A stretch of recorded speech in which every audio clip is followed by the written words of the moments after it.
Yeah, that's what I'm talking about. That's good right there. Hey! Hey! Finish me! I'm trying, man, but like I made you engine mounts. I made you a list. Not good enough. Sure they are, see? Jesus. Look, man, this isn't cheap. This is 5mm plate. I work hard to make things happen for you. What are you, not grateful? Give me more money. If I give you more money and making you engine mounts, will you maybe consider putting yourself back together? It'd make everyone a lot happier. Maybe.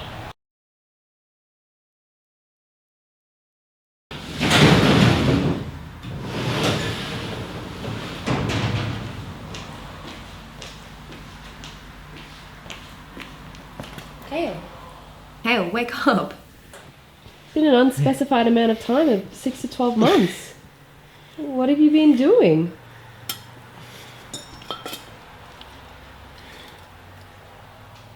Alright, here's where we're at. As you can see, the engine is in its home, finally. This video is going to be like a kind of a big nerd out on 2GR stuff and making it fit into the BRZ. So it's not going to be like my last video where I had kind of a compilation of me working on the engine or the car or whatever. Doing content like that gets in the way a lot, and I have no idea what I'm doing with fabrication. So when I'm making engine mounts and stuff like that, there's no real point pointing a camera at it, so you can watch me cut and measure and cut again and measure again and then cut again and then test fit and then weld and then and I'll probably end up frying my camera sensor. So this video instead is going to be a bit of a tech talk and talking about everything that I have found now that the engine is built and now that the engine is mounted, and the box is in there as well, so it's a real big kind of update that I thought I'd make for my YouTube viewers. So if you're not following me on Instagram, you kind of haven't been keeping up with everything between now and last video. I do a lot more frequent posting on Instagram where I don't need to make like a whole video on the smaller stuff. I can just keep posting kind of the smaller updates and that kind of stuff. So I highly recommend you follow me on Instagram. That way you can, if you do want to keep up with the build, that way you can keep up with all the little updates. Especially now, I'm kind of really diving into it, kind of stepping back from the camera and making kind of episodic episodes.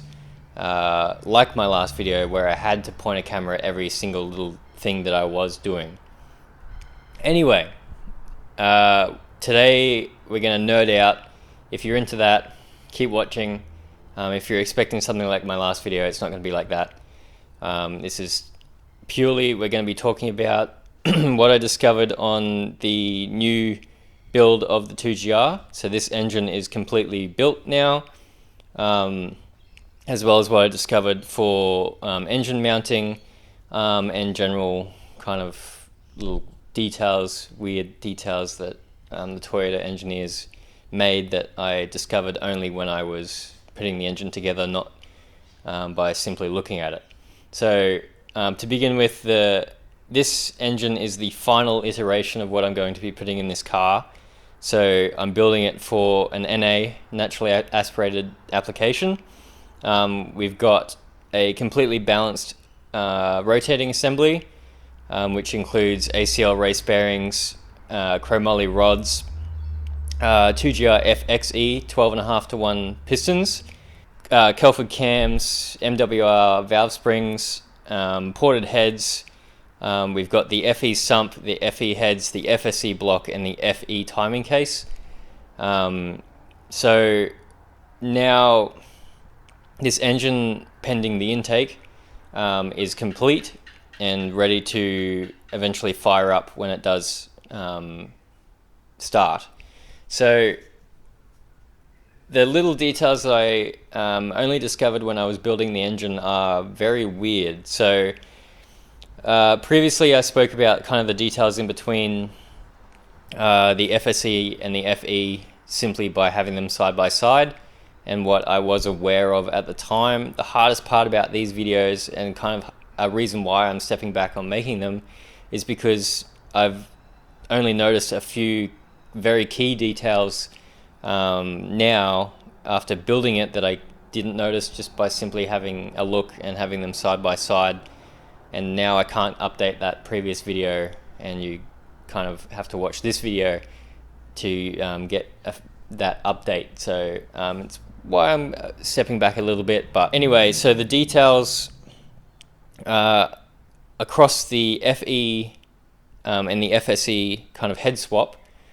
So in order to run the FE heads on the FSE block, you have to run the FE timing case.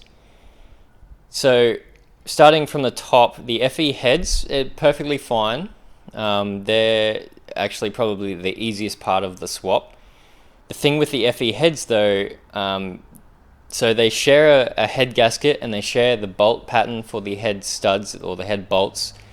But what is not shared is the actual coolant passages. So the inlet, the outlet, and the valley pipe down the middle are a completely different shape. So with the FSE heads having the high pressure fuel pump on bank 1, being the driver's side for a right hand drive, so the right hand side of the engine in a rear wheel drive application, the rear coolant housing is not completely level, so that it's actually staggered. So on an FE motor it is staggered, so bank 1 is the furthest forward, but on an FSE motor the coolant housing is staggered, so the bank 1 is the furthest back on the coolant housing. So therefore they share a gasket, like the gasket's the same, but the FSE rear coolant housing or outlet will not be able to be transferred from the FSE heads. So in that case you have to run the FE coolant valley pipe, and you have to therefore run the FE front or coolant inlet, where the thermostat and everything like that runs. It's not the worst thing in the world. What it does in a rear-wheel drive application, if you imagine the front of the engine in a front-wheel drive application where these motors were, where the FE was made to kind of work in, the front of the motor faces the right-hand side of the car. When the motor is turned, transverse? When the motor is turned transverse, the coolant inlet and outlet hoses needed to point to the radiator, which is at the front of the car. So when you turn that engine back to a rear-wheel drive application, you end up with your inlet and outlet pointing towards the left-hand side of the car. That's not terrible. Like it's doable on this thing because the frame rails are so wide. But if you're thinking of putting this into a narrow car, you might run into issues with kind of running hose and everything like that. Obviously, it's still within the profile of the motor. They don't extend too far out, and they don't extend past like the alternator or anything like that. So if you can't fit an alternator, then you're not even going to be able to fit the engine, unless you're doing something real crazy, and then I wonder why you're picking a GR motor. But regardless, after that, so that's the coolant side of it. After that, the FE VVTi oil supply hard lines, they bolt up perfectly fine. So the bottom of the hard lines bolt to a banjo bolt that goes into the engine block, and then they route up to the head, and they work perfectly fine. The bracketry that holds that pipe, though, you're required to run an FE timing case anyway, but if you're swapping to the FE heads, you have to run an FE timing case anyway. So Now with the timing case, in my last video, again, I said that there was not much different. Obviously, we've got a head side and we've got a block side. The block side is all the same, like it's fine. That all bolts up perfectly okay. When you get to the head side, you do need those shorter bolts. Now that you're not running the FE top mount, like dog bone mount at the top of the timing case. The factory bolts are designed to just kind of go through that mount and then thread into the timing case and then form part of the seal. But because we're not running that top engine mount, you need to account for that now lack of an engine mount and pick a bolt to still seal the timing case that suits. But between the transition of the FE head and the FSE block, on the FE timing case, there is one single bolt that lines directly up with the transition in between, right at the seam in between the FE head and the FSE block. I didn't notice this in my last video because I was not putting it together, but I've had to plug that, like tap threads and then put thread sealant on and then get a bolt that has the suitable thread in it and put thread sealant on that bolt. I've had to tap that and then put a bolt in it for it to seal. It's not the end of the world, but it's something that I didn't notice on the last video, which is now a crucial detail that is important to sealing this timing case, as well as those motor mount bolts. So from there, the block is okay. Obviously, we're kind of basing the entire build around the rear-wheel drive block. You need the FE dipstick for the FE sump, which I'm also running as the front sump, which lets me clear the cross member on the 86. So with the front sump, as I said in my last video, there is a hole that lines up with an oil return gallery. If you do not plug that hole, it will just hose oil out as it returns from the head. After plugging that though, when you plug it, there is nowhere for that oil to go, and it would just simply return back to the head.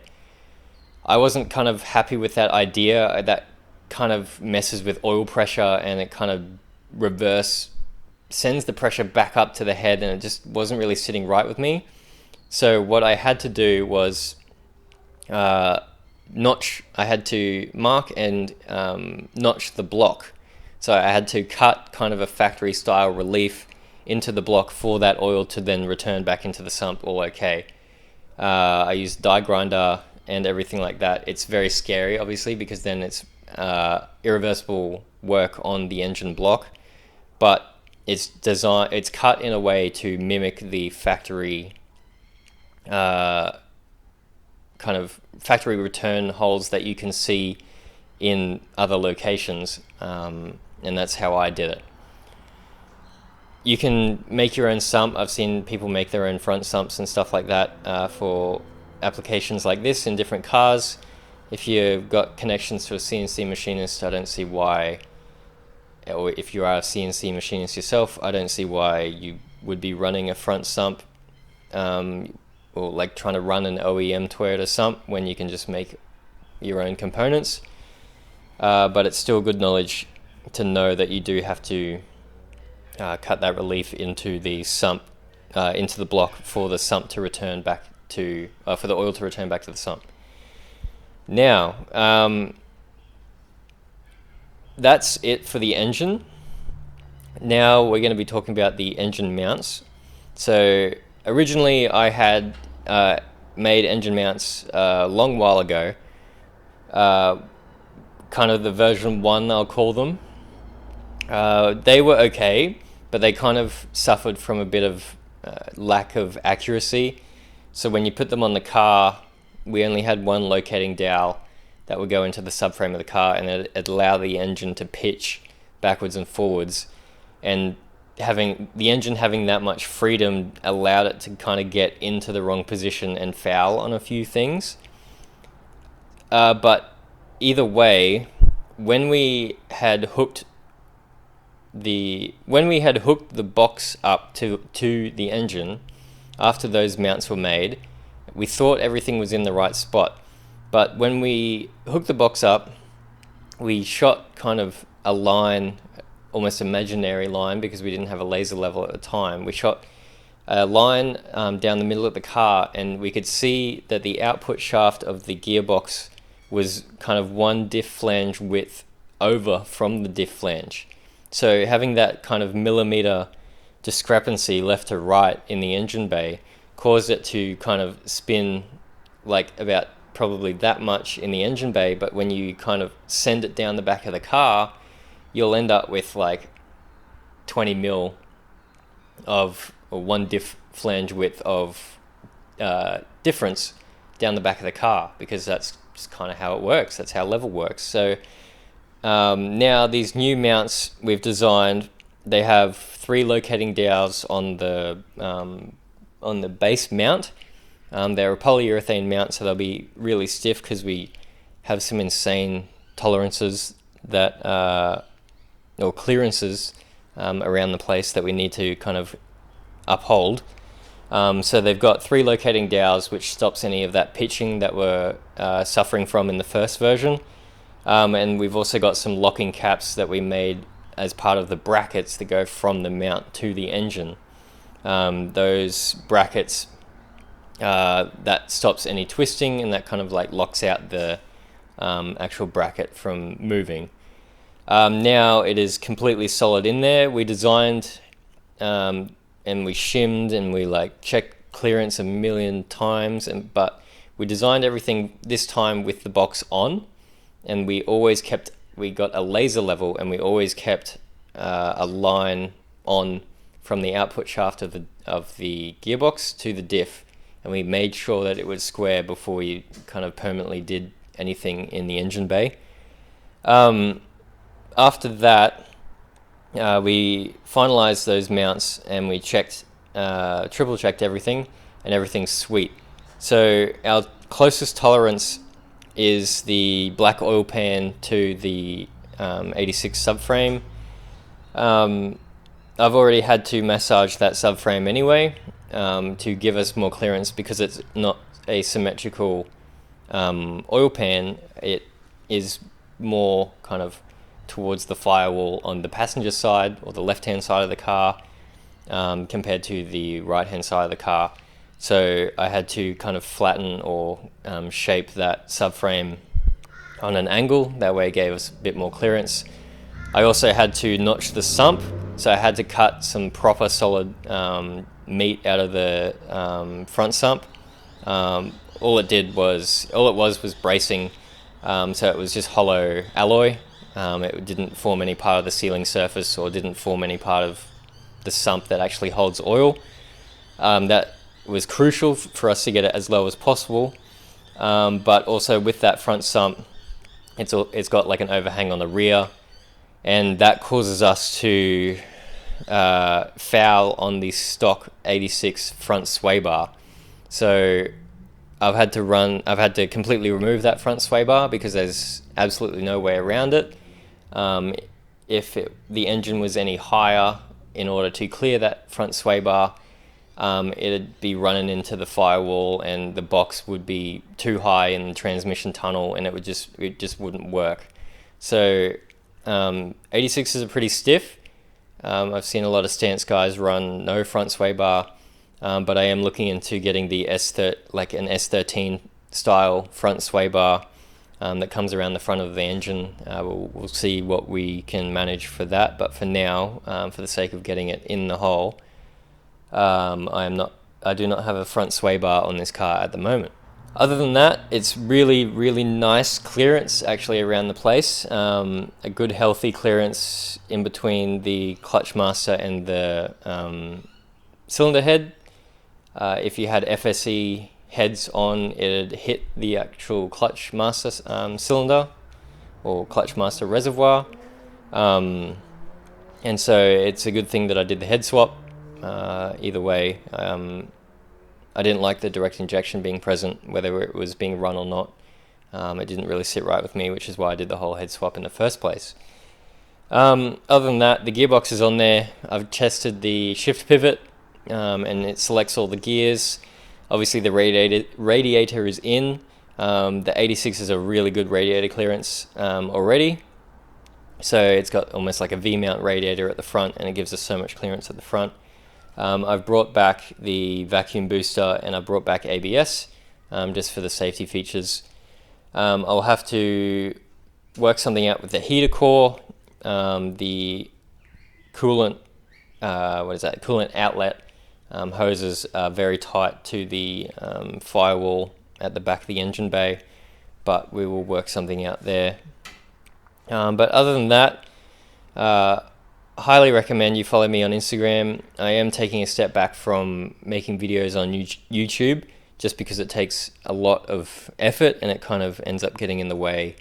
As much as I like to provide information on all this kind of stuff, it gets in the way, and there's always a risk of kind of providing false information as I'm still working it out as I go along. But otherwise, really, really good progress.